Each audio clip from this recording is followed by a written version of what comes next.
expanding and factorizing, an overview, and we will discuss order of operations.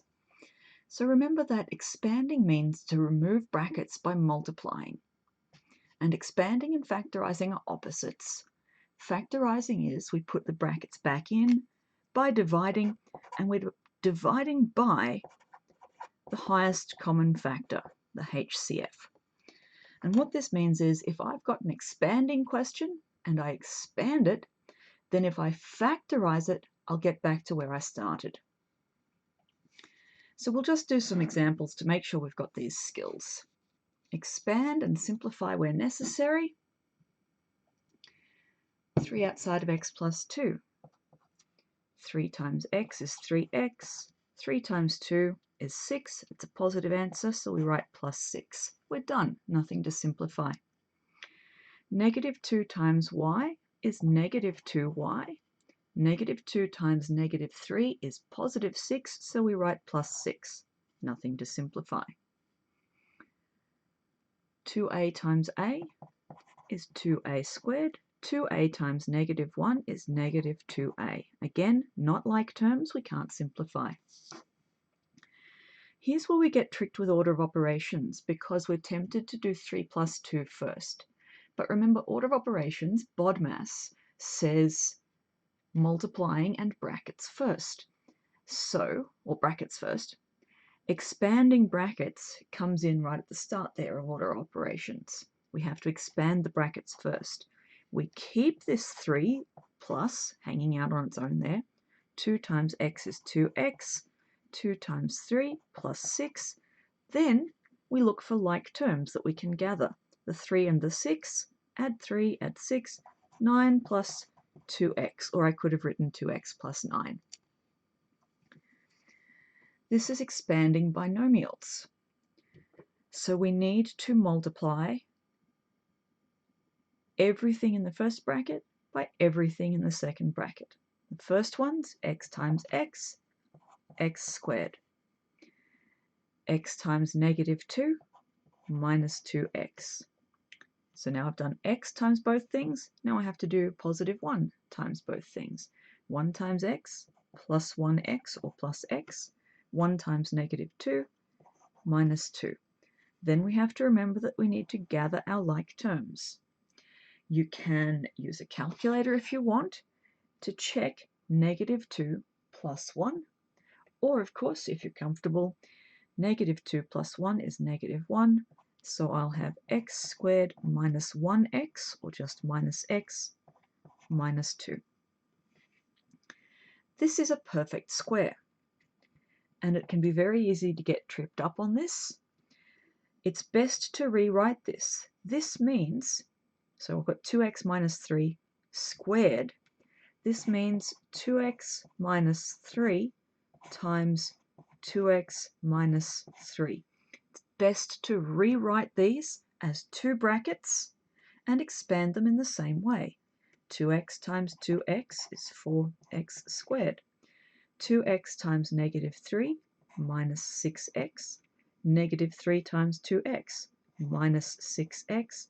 Negative 3 times negative 3 plus 9. Be careful with your negatives. If you're uncertain about something, use the calculator to check. You can't type the x's in, but you can do negative 3 times negative 3 and see that it gets you positive 9. And then be very careful when you gather your like terms.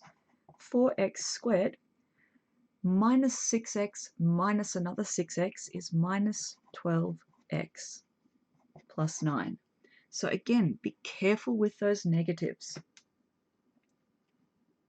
Trying to see if I've got a calculator here so I can just show you what I mean. There we go. We can't put in the x's, but you can type in negative 6 minus 6 and get negative 12, which is what we would have here. Negative 6, take away 6. So that's an overview of expanding. Factorizing is the reverse. We're putting the brackets back in. We start by finding the highest common factor. So it's a good idea to write it down, the HCF. It won't ever be bigger than the smallest number, so it's a good idea to just check. Does 3 go into 21? Yes, it does. Great. The HCF is 3. And we do look to see if there's any letters that are the same in both, but there's not. Once you've got the HCF, 3 out the front, open a bracket.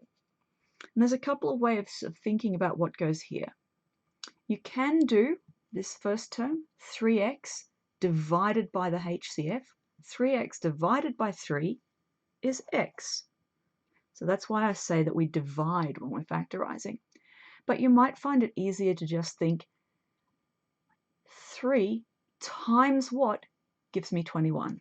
That would be 3 times positive 7, so plus 7. The other way I could have done that was 21 divided by 3 is 7. And you can always do a quick check. Once you've factorized, if you expand that, don't do it. This is the end answer of your factorizing. But if you did, 3 times x is 3x, 3 times 7 is 21, and it's positive. If you get back to the original question, you know you did your factorizing correctly. X squared plus 3x. Now my HCF here, there's no number that goes into both. Remember, this would have an invisible 1. 1 doesn't count because it's there's no point dividing by 1. You just get the same number. But there's an x in both. So my HCF here is x. X goes out the front. X times what gives me x squared? It would be x. X times what gives me 3x? That would be 3.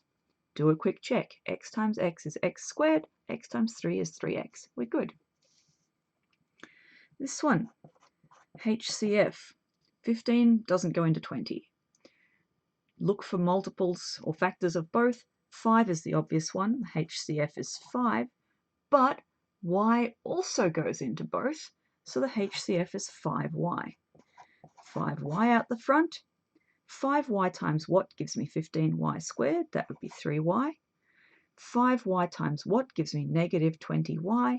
That would be minus 4.